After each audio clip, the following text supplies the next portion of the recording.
Passport.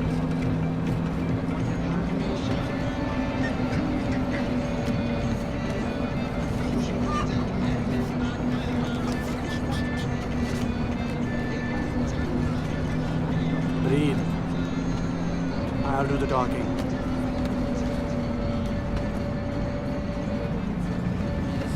Passport. जल्दी जल्दी.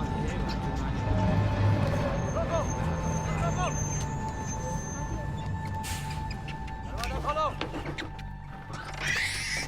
जल्दी करो, जल्दी करो.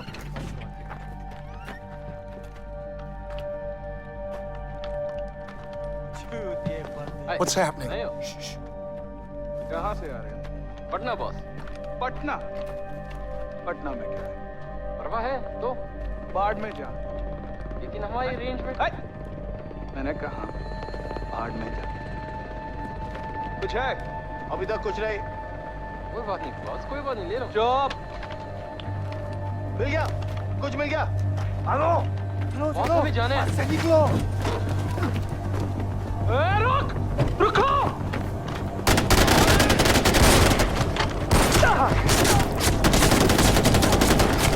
डालो. सबको डालो.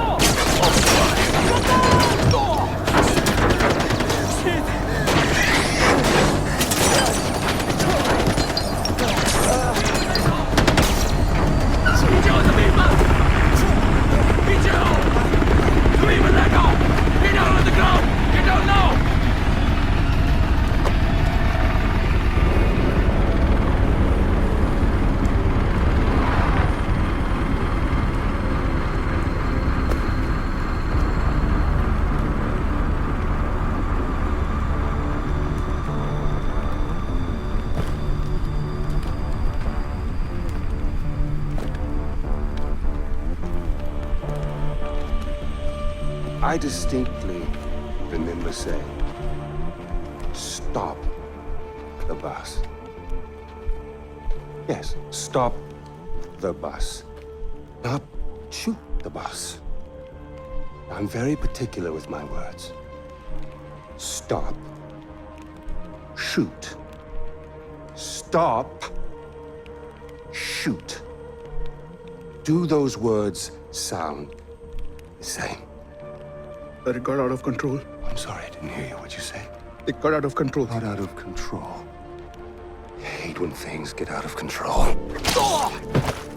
One fucking job, but you couldn't fucking do that!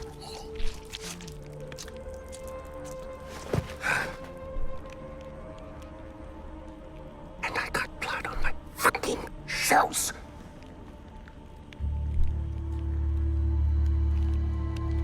At least there's a silver lining. We didn't completely fuck it up. Get up, boy. I'd recognize those eyes anywhere.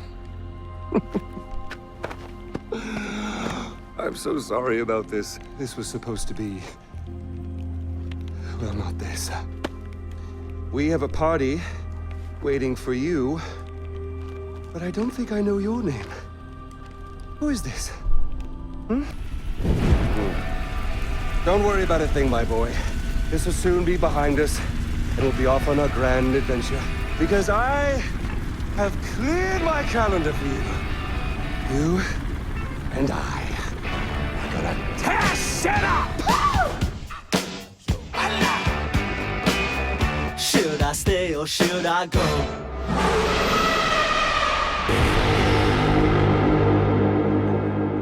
Hi everyone, my name's Alex Hutchinson, creative director on Far Cry 4. I'm Mark Thompson, I'm the narrative director on Far Cry 4. Nice to meet you. Nice to meet you as well, and welcome to Kyrat, our new fictional location. So in Far Cry 4, you step into the shoes of Ajay Ghale, who is returning to the country of his birth, initially just to scatter his mother's ashes before he gets caught up in what's essentially a civil war. Kyrat is a fictional place based somewhere in the Himalayas, inspired by places like Nepal and Bhutan, and a bunch of countries from that part of the world. So looking out there, you know, one of the core things of any open world game, that sort of excitement and mystique and hope of an open world is, you know, what is all that smoke coming from? You know, what temples are out there? What secret locations? So we've peppered the world with different places to find, all of them filled with loot and secrets and collectibles and all that good stuff. And of course, the open world of Far Cry is densely populated with a variety of different animals. Beasts. And also that's some kind of yak. I don't even know what that animal was. Yak, I believe. Is it a yak? With next-gen fur. Next-gen fur, that's true. Individually modeled hairs. So you see here with with the eagle, you won't see it in this demo, but you can be attacked from above for the first time in a Far Cry game. So we've tried really to play with verticality, to have threats above and below you. And obviously you can still get involved in the ecosystem of the animals and hunt and you can throw bait now. Yes, to attract animals. Yeah, and stuff like the eagle stealing the barrel of the goat. Like, it isn't scripted, that's just what happens at the intersection of those two different AI systems talking to each other. The goal being that every player tells themselves a different story, that they get different surprises, that they have a different story to tell their buddies when they come to work the next day or go back to school or whatever. So there are a bunch of new tools in Far Cry 4, one of which you'll see here is the grapple. We wanted to make something that allowed you to clamber over those annoying cliffs you sometimes came across in Far Cry 3, and something that would also lean into the much more vertical, much more sort of mountainous regions we were building in this game. And that was a pretty simple example, but the level designers get pretty crafty with the setup. We have these areas we're calling adventure zones in the new game, which will take you to places like temples, which you can see from afar, and force you to use the grapple in sort of really interesting and different ways.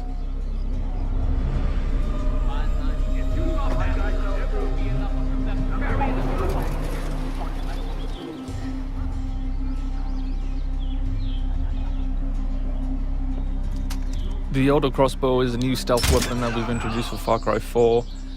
It adds a little more versatility than the bow did in Far Cry 3. Obviously it sacrifices the long range for rapid fire, but it's still a super useful stealth weapon. So this is one of my favorite bits. This if you look down when you're meleeing in the new game, you kick. So you can do all kinds of fun setups such as that. Kicking things is hilarious. I expect people around the world to be kicking rocks, explosive barrels, dead bodies come November.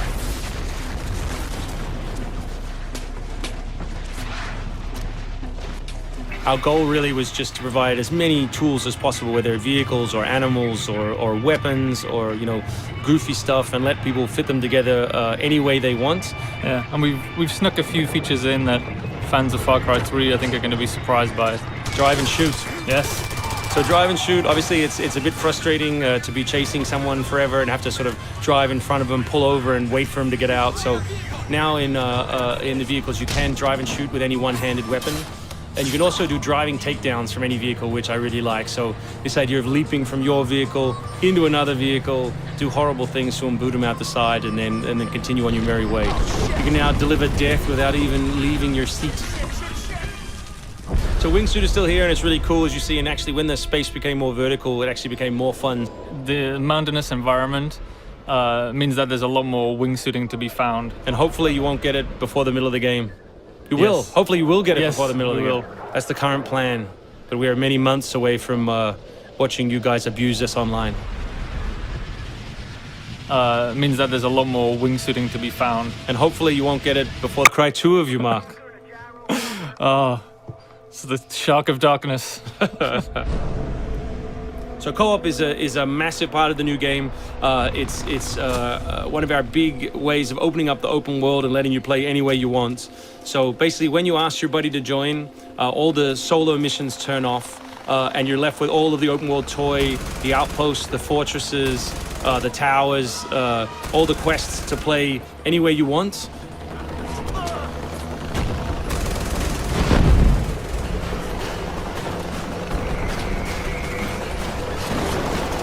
All right, let's do this. What do you think of the buzzer, Mark? Which is a small one-man helicopter. It's very red. No, but it's cool because it gives like this almost like developer perspective on the world. Like you normally in Far Cry 3 you could never really see an outpost, or you couldn't engage with an outpost from this kind of vantage point, which is really cool. So the outposts from Far Cry 3 were like the template for the fortresses. They're kind of like bigger, better, more badass version of the outpost to More badass. to paraphrase Cliffy B. Badassitude. So imagine charging that vehicle, you know, atop the elephant as opposed to just watching it happen. We spent a lot of money on that feature. Be a lot of money. That Perhaps was we could have put that in a video. very expensive. So thanks everyone for watching. We really appreciate your time, and we look forward to showing you a whole lot more gameplay in the coming months. The game ships, of course, November 18th worldwide on PS3, PS4, Xbox 360, Xbox One, and PC.